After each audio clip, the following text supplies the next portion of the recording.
Gen Z vocal है। Intelligence के बहुत सारे पैरामीटर्स हैं। फॉर एग्जांपल गेमिफिकेशन करके ऑडियंस को एंगेज करना भी एक इंटेलिजेंस है। Soft skills are the new hard skills. To be able to understand that you know technology that's not everything. HR के अंदर change management and organization development करके एक सब्जेक्ट है। वहाँ हम एक स्टूडेंट को बताते हैं कि आप चेंजेस कैसे लेके आ सकते हैं। ऑर्गेनाइजेशंस गेमिफिकेशन कर रहे हैं। You see how they are retaining the customers with them. Gamification is becoming a very popular method. नमस्कार, मैं परुल पांडे और आप देख रहे हैं एजुकेशन पोस्ट न्यूज। और आज नारायणा जो बिजनेस स्कूल है वो एचआर कॉन्क्लेव ऑर्गेनाइज किया हुआ है और हम उसी डिपार्टमेंट की मैम हमारे साथ मौजूद हैं। मैम, सबसे पहले अपना छोटा सा परिचय दीजिए हमारे दर्शकों को। I am Dr. Neelam Kshatriya, working as an associate professor with Narayana Business School. I have a blend of corporate and academic experience, and here at Narayana Business School, apart from taking care of the HR domain, I also take care of the employability aspect of the students. So I am involved with the L&D team. I have a close correlation between the industry experts to whom my students go to and the skill sets that I give to my students so that we are able to make them more employable. So industry academia interface का role है थोड़ा मेरा, end of course मैं HR domain में पढ़ाती हूँ। HR का ही part है L&D और उसमें आप बखूबी माहिर हैं और कॉर्पोरेट से चूंकि एक्सपीरियंस आपका है और जब प्लेसमेंट्स की बात करती हैं तो L&D का बहुत अहम भूमिका रहता है। आप ऐसा क्या स्टूडेंट्स को कैसे ट्रीट करती हैं, क्या कैसे प्रिपेयर करती हैं इंडस्ट्री के लिए? आज का जो एचआर कॉन्क्लेव था उसने बहुत अच्छा कॉन्टेक्स्ट सेट किया। यदि आप देखें तो हमने जनरेशंस की बात की और हमने बोला जेनजी वोकल है। अभी हम जेनजी को पढ़ा रहे हैं। So it's a generation which is very bright, which is very vocal. So करने के नाम पे the entire intent of Narayana business school as an institution is to impart skill sets. We don't believe in the bookish form of education. We do not force the students to read mug up and expel things into the answer sheets. We are very very clear कि हम skill sets enhance कर रहे हैं आपके अंदर, और वो हमारा सबसे बड़ा डिफरेंशिएटर है। हमारी पिवटल स्ट्रैटेजी है कि हम इंडस्ट्री से कनेक्ट करें, स्टूडेंट्स को वही बताएं जो इंडस्ट्री में रिक्वायर्ड है। And I think I am being paid to do the same thing and I am enjoying my work. जैसे आपने कहा कि अभी प्रैक्टिकल लर्निंग का ज्यादा रिक्वायरमेंट हो गया है और एक्सपोजर चाहिए स्टूडेंट्स को, तो मतलब इन डिपार्टमेंट ऑफ एचआर आप लोग प्रैक्टिकल कराने के लिए ऐसे क्या टूल्स अडॉप्ट कर रहे हैं या फिर करिकुलम अपडेट कर रहे हैं? आप अपने इंस्टीट्यूशन में क्या कर रहे हैं, अलग क्या कर रहे हैं? हमारा पूरा करिकुलम जो है वो इंडस्ट्री अकेडमिया इंटरफेस से इन्फ्लुएंस्ड है। सो हमारा करिकुलम एकदम अपडेटेड है। बीट आर MBA course where we have PGPC component or the PGDM course where the curriculum gets upgraded every 3 months. So suppose I taught you a concept of AQ, which was adaptability quotient. Now I understand it is also agility quotient. So as faculties, the entire faculty team is very well read. It's very updated. We have a regular interaction with the industry. So curriculum update hona is one wonderful thing that we are doing as a differentiator. Second very important thing, आपने examination के बारे में जो बात किया Jignesh sir से, तो मैं आपको करके बताऊं कि हम सिर्फ वो 100 मार्क्स का पेपर नहीं लेते, हम कंटिन्यूस इवैल्यूएशन कंपोनेंट्स लेते हैं। सो आपको सिर्फ एक स्किल सेट पे जज नहीं करें। इंटेलिजेंस के बहुत सारे पैरामीटर्स हैं। फॉर एग्जाम्पल गेमिफिकेशन करके ऑडियंस को एंगेज करना भी एक इंटेलिजेंस है। क्रिएटिविटी के साथ कोई चीज बाहर लाना वो भी एक इंटेलिजेंस है। So at Narayana Business School, we believe in multiple forms of intelligence, not only your exam writing, reproducing content. तो हम वो सारे पैरामीटर्स को अकाउंट में लेते हैं, and that's where I think we've been growing good as an institution.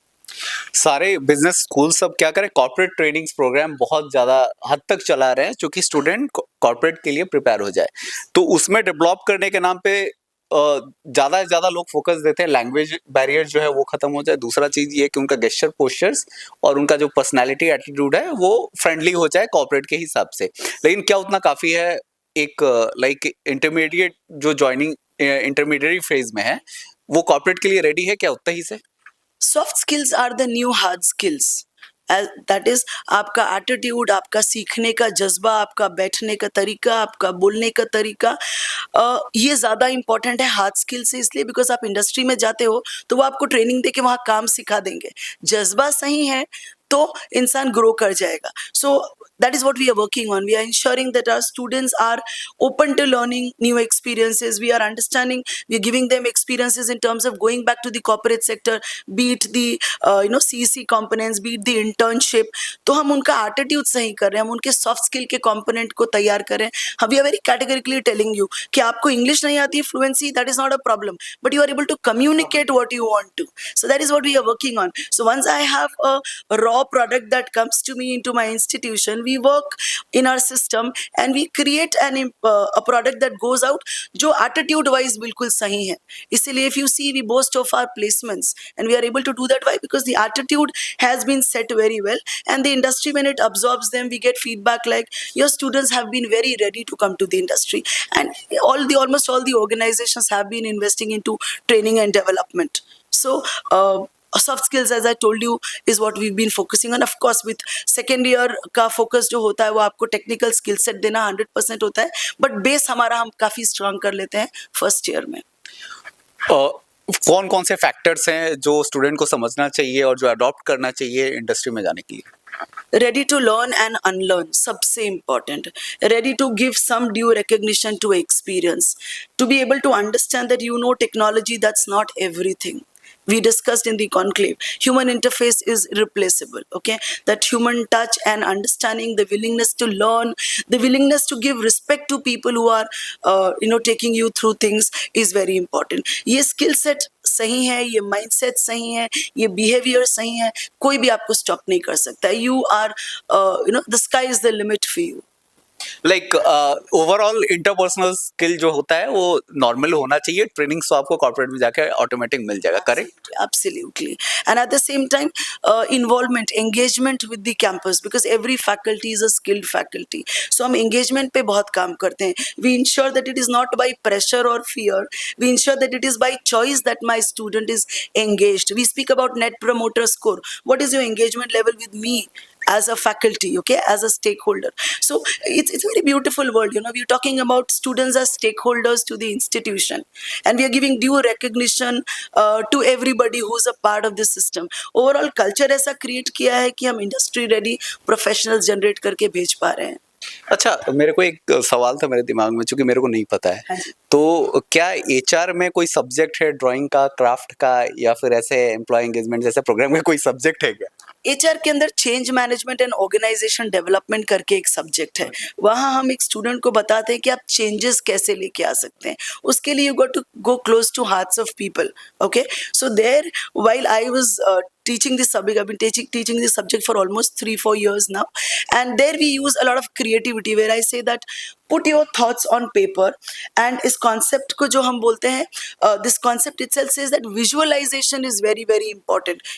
So for example, sitting here, I want to ask you, how do you want the future of Narayana Business School to look like? Okay, I'm not asking you to tell me where have I been less. I'm telling you where do you want the future to look like.